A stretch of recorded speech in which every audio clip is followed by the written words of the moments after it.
Manga One Piece Chapter 1030 mengungkapkan fakta yang cukup mengejutkan terkait kekuatan buah iblis OP-OP Nomi yang dimiliki oleh Trafalgar di Waterloo. Di chapter yang penuh kontroversial tersebut, secara terang-terangan Trafalgar Law bilang kalau kekuatan buah iblisnya sudah mencapai level Awakening. Namun dia tidak bisa sembarangan menggunakan kekuatan Awakening buah iblisnya tersebut karena setelah menggunakannya, hampir seluruh tenaganya akan terkuras habis yang membuatnya tidak mampu untuk bertarung lagi selama beberapa waktu selanjutnya. Sebenarnya, tidak hanya buah iblis Trafalgar di Waterloo saja yang sudah Awakening. Kekuatan buah iblisnya Eustace Kid juga sudah Awakening. Tapi khusus untuk video kali ini, saya ingin membahas lebih dalam seputar Awakening OP-OP Nominya Trafalgar Law terlebih dahulu. Untuk Awakening Jiki-Jiki Nominya Eustace Kid, mungkin akan kita bahas secara terpisah pada video yang berikutnya. Nah, pasti banyak dari kalian yang penasaran kira-kira sebedas apa kemampuan Awakening dari buah iblis OP-OP Nomi ini, bukan? So, check it out!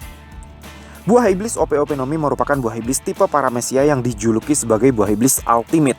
Pemakan buah iblis ini akan mendapatkan kemampuan untuk menciptakan sebuah area privat dalam radius tertentu yang disebut dengan room. Di dalam roomnya, Trafalgar Law hampir bisa melakukan apapun, seperti mengangkat kapal perang, menghentikan dan membelokkan peluru meriam, bertukar tempat, memotong dan menyambungkan tubuh manusia seenak jidatnya sendiri, hingga dia juga bisa menukar jiwa dan kepribadian seseorang. Namun menurut sepengetahuannya Don Quixote do Flamingo, kemampuan paling istimewa dari buah iblis OP-OP Nomi ini adalah kemampuan untuk memberikan keabadian kepada seseorang melalui sebuah operasi medis yang disebut dengan Immortality Operation.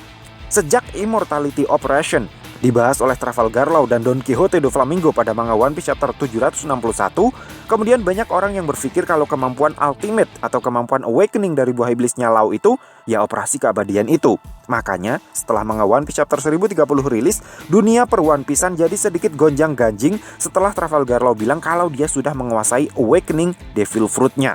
Dan oleh karena Trafalgar Law dan Eustace Kid membahas tentang awakening tersebut dalam konteks pertempuran hidup mati, jadi saya pikir teknik awakening yang dimaksudkan oleh Trafalgar Law di chapter tersebut tentu bukanlah Immortality Operation.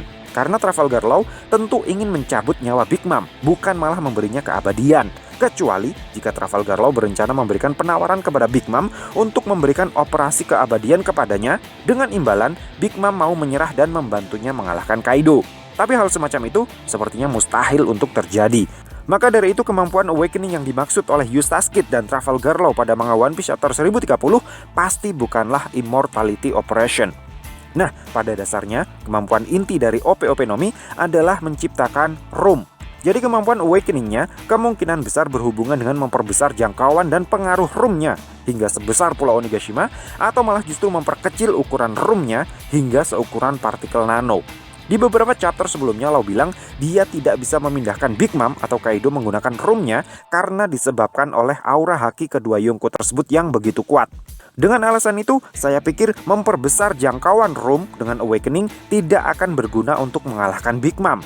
Oleh karena tubuh bagian luar Big Mom terlindungi oleh haki raja yang sangat kuat, menghancurkan Big Mom dari luar sepertinya mustahil untuk dilakukan. Akan lebih masuk akal jika Trafalgar Law mencoba untuk langsung menyerang organ dalamnya. Sehingga memperpadat ukuran room hingga seukuran nano mungkin justru akan lebih berguna untuk mengalahkan makhluk sekuat Big Mom ketimbang memperluas radius roomnya hingga sebesar Pulau Onigashima. Konteksnya nanti akan menjadi kebalikan dari yang biasanya Trafalgar Law lakukan. Jadi, jika biasanya Trafalgar Law memasukkan seseorang ke dalam roomnya, maka khusus untuk versi Awakening, justru Law akan memasukkan room ke dalam tubuh seseorang. Dengan logika yang sama, maka saya pikir teknik room yang Trafalgar Law gunakan untuk menyerang Big Mom pada manga One Piece Chapter 1030 kemarin adalah salah satu teknik yang didapat oleh Law setelah kekuatan buah iblisnya Awakening. Namun teknik tersebut bukanlah teknik pamungkas dari Awakening OP-OP Nominya. Nah, pernahkah kalian mendengar sebuah fenomena medis yang disebut dengan Spontaneous Human Combustion atau SHC? Kalau belum, saya jelaskan secara singkat di sini. Spontaneous Human Combustion adalah fenomena medis di mana tubuh manusia bisa tiba-tiba terbakar secara spontan yang disebabkan oleh pembakaran energi di dalam tubuh manusia itu sendiri. Jadi meskipun manusia itu tidak sedang berada di dekat api, bahkan tidak ada sumber panas di sekelilingnya sama sekali, korban SHC ini tubuhnya bisa tiba-tiba terbakar dari dalam dan tewas seketika. Kalau di Indonesia ada kejadian seperti ini, mungkin akan langsung dianggap sebagai korban santet kali. Nah, oleh karena Trafalgar Law adalah seorang bajak laut sekaligus seorang dokter, jurus-jurus yang selama ini dia gunakan juga selalu berhubungan dengan hal-hal yang berbau medis. Jadinya ketika mendengar kekuatan buah iblis Trafalgar Law yang sudah mencapai level awakening, maka hal pertama yang terbayang di kepala saya, ya spontaneous human combustion itu tadi. Jadi dalam bayangan saya, jika kekuatan buah iblis lain, jangkauannya akan semakin meluas setelah mencapai awakening, buah iblisnya Trafalgar Law ini justru akan sebaliknya. Membentuk room untuk menciptakan ruang operasi makro adalah hal yang sudah biasa bagi Trafalgar Law. Namun membentuk micro room untuk melakukan operasi nano yang langsung menyentuh sel-sel tubuh manusia hingga bisa mengotak-atik plasma atau nukleus secara langsung, saya pikir adalah sesuatu yang sangat istimewa. Saya pikir kemampuan gila semacam inilah yang membuat Trafalgar Law mampu selamat dari penyakit Amber Lid. Kemampuan gila semacam ini pula lah yang memungkinkan Trafalgar Law untuk bisa melakukan operasi keabadian.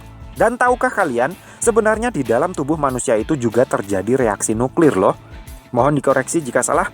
Jadi jika Trafalgar Law bisa mengotak-ngatik sel tubuh manusia menggunakan awakening-nya, bisa menciptakan fusi nuklir dengan memanipulasi nukleus yang ada di dalam tubuh manusia, maka tubuh Big Mom tidak hanya akan keluar asap dan muntah darah seperti saat terkena krom kemarin, tapi seluruh sel-sel di dalam tubuh Big Mom akan mengalami reaksi nuklir, meledak atau terbakar seperti yang terjadi pada kasus spontaneous human combustion tadi. Makanya Doflamingo pernah bilang, jika buah iblis OP-OP Nomi ini dimakan oleh seorang dokter yang hebat, maka dia akan bisa melakukan operasi keabadian. Jika yang memakan OP-OP Nomi hanya orang biasa, tanpa pengetahuan medis sama sekali, maka operasi keabadian tersebut mustahil untuk dilakukan. Coba kalian pikir, kenapa harus dokter yang hebat? Karena mungkin operasi keabadian hanya bisa dilakukan oleh seseorang yang tahu tentang fusi nuklir di dalam sel tubuh manusia. Dan hanya dokter yang sangat hebat yang punya pengetahuan tentang hal tersebut. Dan dengan menggunakan kemampuan awakening OP-OP Nomi, maka dokter tersebut bisa memanipulasi fusi nuklir di dalam tubuh manusia untuk menghentikan penuaan pada sel-sel tubuhnya. Jadi, mungkin di luar sana sebenarnya ada banyak dokter yang tahu tentang teori manipulasi fusi nuklir di dalam sel tubuh manusia untuk mencegah penuaan. Namun tanpa bantuan awakening OP-OP Nomi, maka pengetahuan tersebut hanya tinggal teori saja. Tidak bisa dipraktekkan karena mustahil untuk dilakukan dengan teknologi medis yang sudah ada saat ini. Oleh karena kemampuan seperti ini terasa begitu overpower, maka Trafalgar Law mungkin hanya bisa menggunakannya sekali dalam satu periode tertentu. Dan setelah menggunakannya, hampir seluruh energinya akan terkuras habis, sehingga dia tidak bisa sering-sering menggunakan kemampuan istimewanya ini. Tapi, apakah dengan kemampuan semacam ini sudah cukup untuk mengalahkan seorang Big Mom? Saya harap itu masih belum cukup. Mau bagaimanapun juga, Big Mom terlahir sebagai seorang monster. Jam terbangnya sebagai seorang monster jauh lebih banyak ketimbang Trafalgar Law ataupun Eustace Kid. Mau sekuat apapun Awakening Law, seilmiah apapun paduan teknik yang dia gunakan, tetap saja pengguna Houshoku Haki level expert seperti Big Mom sudah seharusnya hanya bisa dikalahkan oleh pengguna Houshoku Haki level expert juga. Trafalgar Law dan atau Eustace Kid harus bisa menguasai Houshoku Haki level expert seperti halnya Monkey D. Luffy agar pantas untuk bisa mengalahkan seorang Big Mom. So, piye menurutmu cah? Terima kasih sudah mampir ke channel kami. Jangan lupa like, share, dan subscribe jika menurut kalian video-video kami juga menarik untuk ditonton. Sampai ketemu lagi dalam video kami yang berikutnya, and matur nuwun.